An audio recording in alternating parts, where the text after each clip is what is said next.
Hola, es un placer saludarle. En este video hablaré sobre la dictadura de Tiburcio Carías Sandino.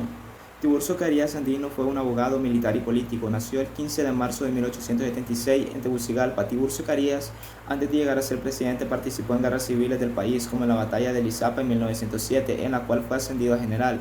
Después, en 1923, Tiburcio Carías es elegido como candidato a la presidencia dentro del Partido Nacional, donde obtuvo la mayoría de votos, pero en este tiempo la Constitución señalaba que los que aspiraban a la presidencia solo ganaban las elecciones cuando se obtenía más del 50% de votos, así que Tiburcio Carías no pudo obtener el cargo de presidente, ya que en ese año había 3 aspirantes y la diferencia de 15.000 votos a favor de Carías sobre el segundo lugar fue insuficiente para ganar las elecciones. En 1924 estalla la Revolución Reivindicadora entre las fuerzas de la nación del presidente Rafael López Gutiérrez, quien había salido victorioso en las elecciones, pero sus intenciones era quedarse como dictador. Las fuerzas revolucionarias al mando del general Tiburcio Carías y sus comandantes entran en choques armados por el país. Comenzaron a bombardear Tegucigalpa hasta que López Gutiérrez se vio forzado a abandonar el país. El 24 de marzo de 1924, el general Tiburcio Carías asumiría el poder de jefe de la revolución por poco tiempo, hasta que pusieron al general Tosta como presidente provisional. En 1928, nuevamente, el general Tiburcio Carías es candidato presidencial del Partido Nacional para las elecciones presidenciales, pero es derrotado por el doctor Vicente Mejía del Partido Liberal. En 1932, el general Tiburcio Carías es candidato presidencial del Partido Nacional por tercera vez. En esta ocasión los resultados fueron favorables, con más de 20.000 votos de ventaja sobre el candidato José Ángel Zúñiga del Partido Liberal, pero la gente del Partido Liberal no aceptó su derrota,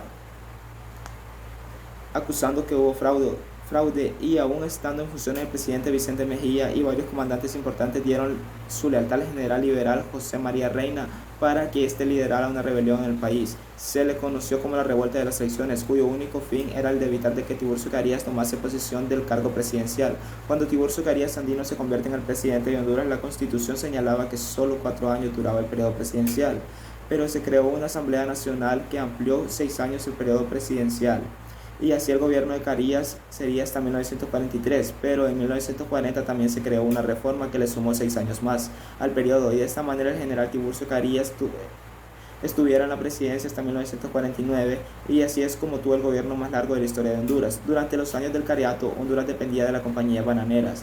Bajo este gobierno, la exportación del banano se vio afectada, ya que iba descendiendo bruscamente. Se ve un debilitamiento en el comercio exterior, que tuvo una lenta recuperación, donde se vio afectado el pequeño productor y el obrero, ya que tuvieron que aceptar una reducción de salarios. Hubo despidos masivos, esto como consecuencia de los efectos de la Gran Depresión económica. Durante la dictadura de Tiburcio Carías, la protección se le otorgaba a las compañías bananeras.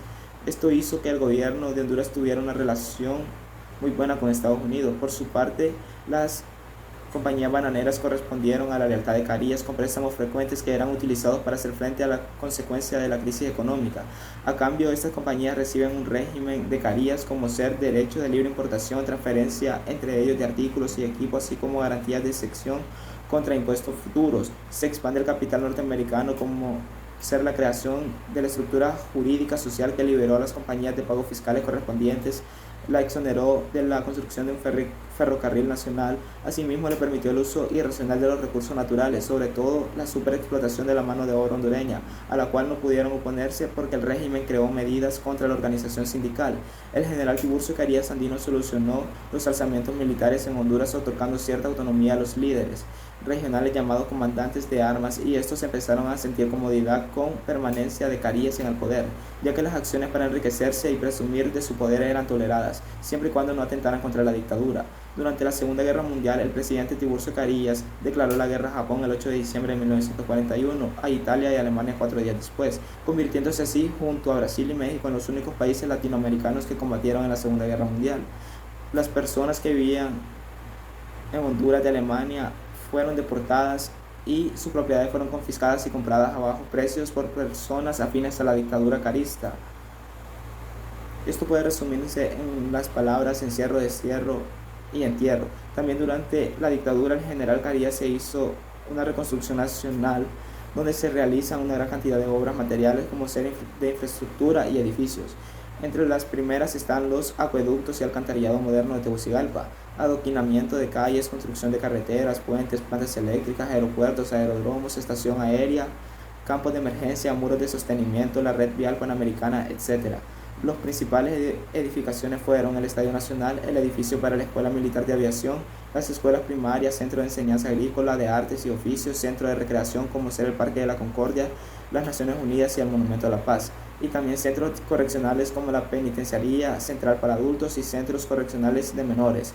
En el campo militar reorganizó el ejército fundando la Escuela de Cabos y Sargentos, renovó el material de guerra, los cuarteles, el alojamiento de las guarniciones en toda la República, como llegando a desarrollar la mejor aviación militar del área centroamericana.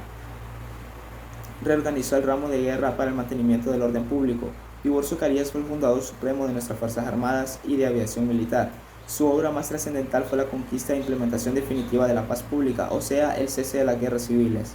El régimen carista empieza su proceso de descomposición a finales de la Segunda Guerra Mundial, pues se da el surgimiento y un relativo fortalecimiento de las nuevas fuerzas políticas y el gobierno norteamericano deja de apoyar al régimen, siendo esta, entre otras, las condiciones que explican la caída de la dictadura. Gracias por su atención.